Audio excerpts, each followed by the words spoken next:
Welcome to TechZine TV. We're at Google Cloud AI Live in Amsterdam, and we're talking to Peter Kouwen. He's director at Randstad, and Olivier de Boer, who's team manager at Forze Hydrogen Racing. Yeah, Forze, yeah. Okay. And you have built an AI agent for the racing team, basically, to share knowledge across years, which is basically a difficult thing to do. But before we go into that, I think it's good to position Forza Hydrogen Racing first. What it is that you guys do and what makes you unique, because it's kind of a unique situation. It's quite unique. Yeah, indeed. So we're a team of 50 to 60 students that each year devote their full year on a voluntarily basis to build a Le Mans prototype car. But this is powered by hydrogen, so we don't have any emissions. And in a few years, we want to compete at the 24 hours at Le Mans, which is actually this weekend, but we are not there, unfortunately. And we do this to promote hydrogen as a sustainable energy carrier, but mainly to educate ourselves as like the engineers, marketeers, and leaders of the future.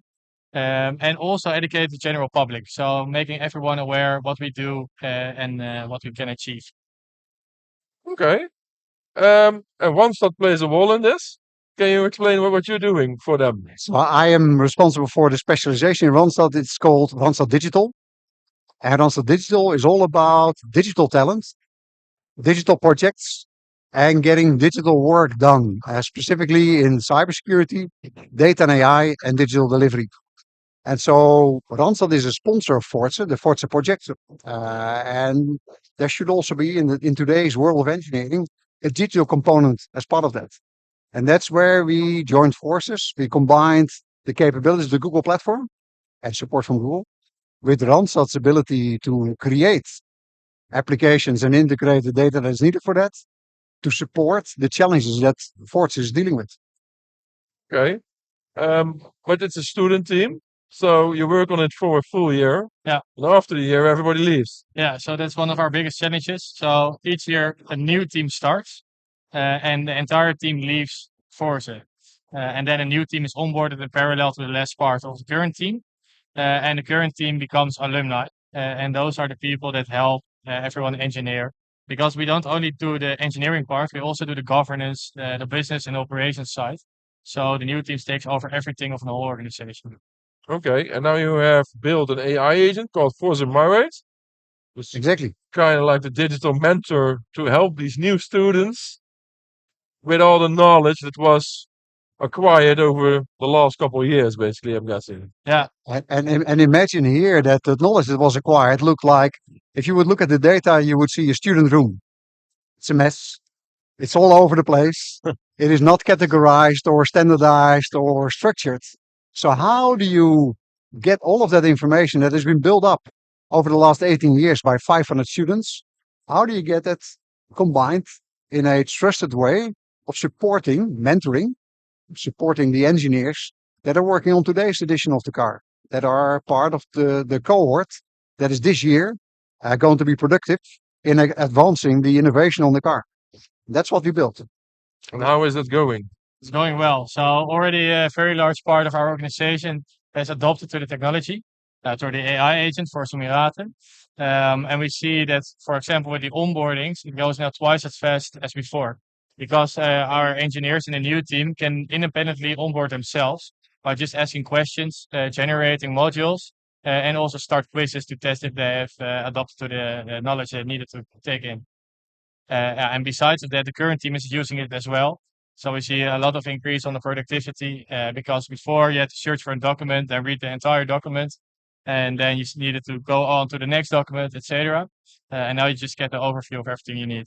And was everything already digitalized, or? So most of the part, yes. So, but there is also another challenge. There were no standards because we switch every year.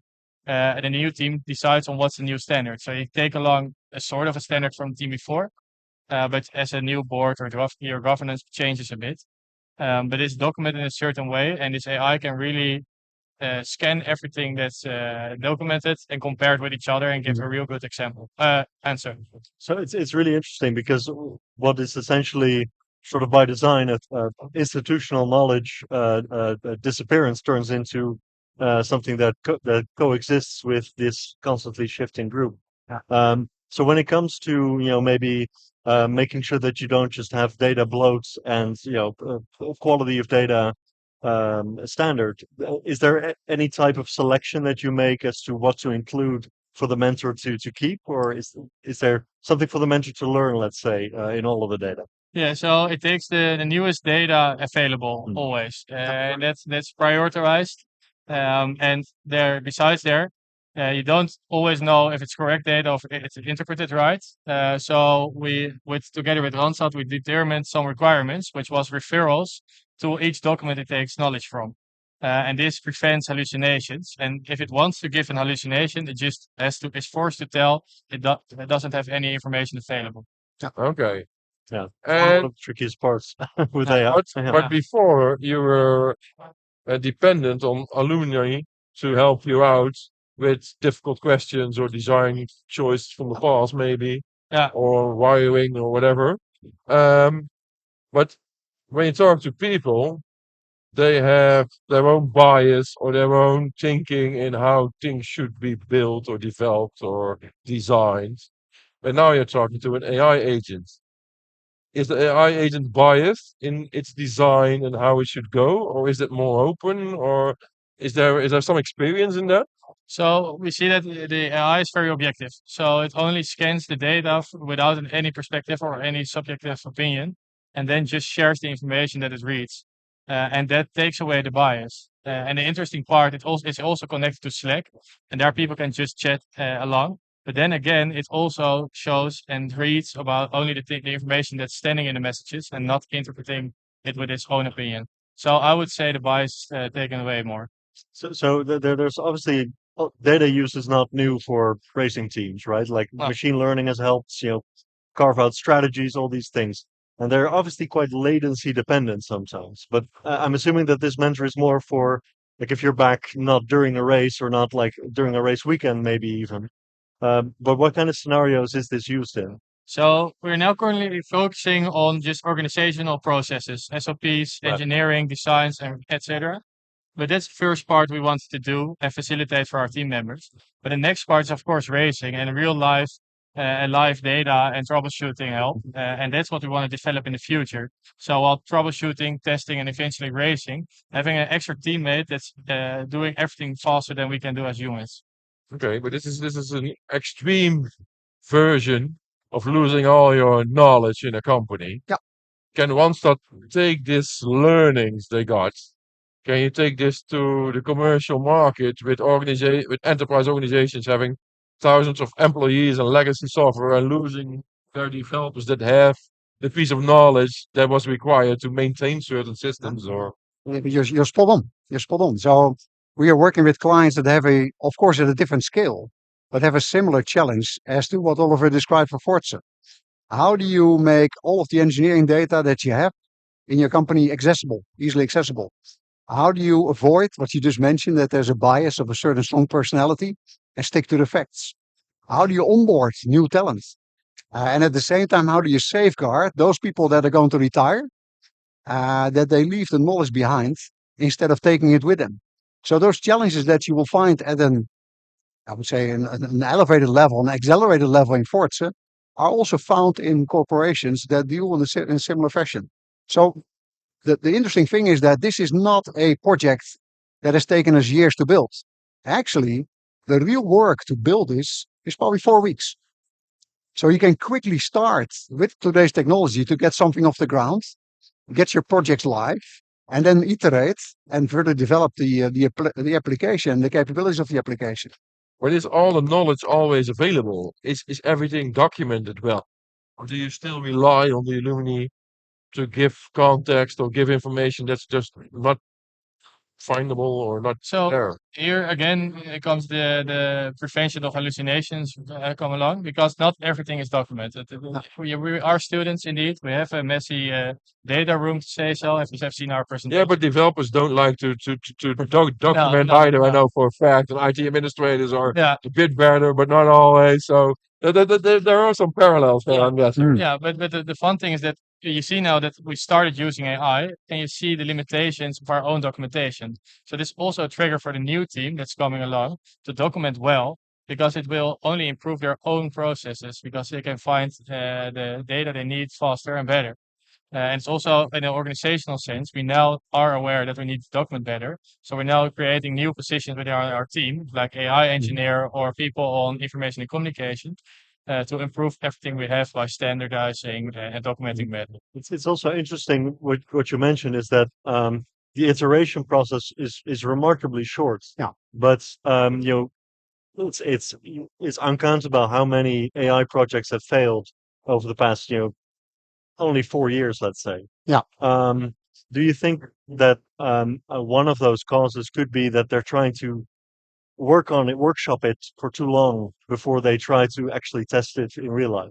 So a couple of things of what we did in this project. And of course, this is a very small organization. Yeah. So you cannot allow yourself to spend a lot of time talking and not creating something. That's one. The thing that we did is we talked about data and information. The first question that we get at the race car is, did you first do a data quality project? And did you reorganize all the data? No, we didn't. Right. The data continues to live where it lives. And we make this accessible through an app with integrations, with zero copy integrations into the app. Then we did a short iteration. And every time we brought the technical person from Randstad Digital together with the Forze Hydrogen engineer. They would look at, what do you think of this? Does that work? Does it avoid some of the design criteria like avoiding hallucinations? And is this what you would like? And in short iterations, very quickly build up to something that is not only usable on one end, but instantly adopted because you co-make this on the other end. Right. The technology also only becomes value at the moment that it's working in the hands of somebody, right? And I think there, what you learn from it is that we have a big thought, think big, but start small and iterate fast. That's exactly what we did here.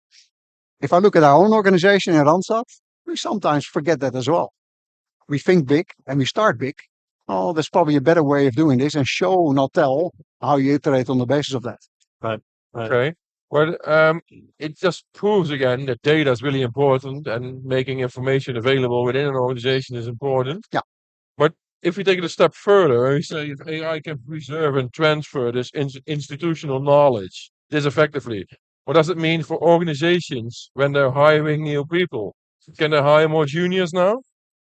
So I think they can. I mean, if you look at what all of you just referred to is the acceleration of the ramp up towards productivity of a new generation that comes into the project.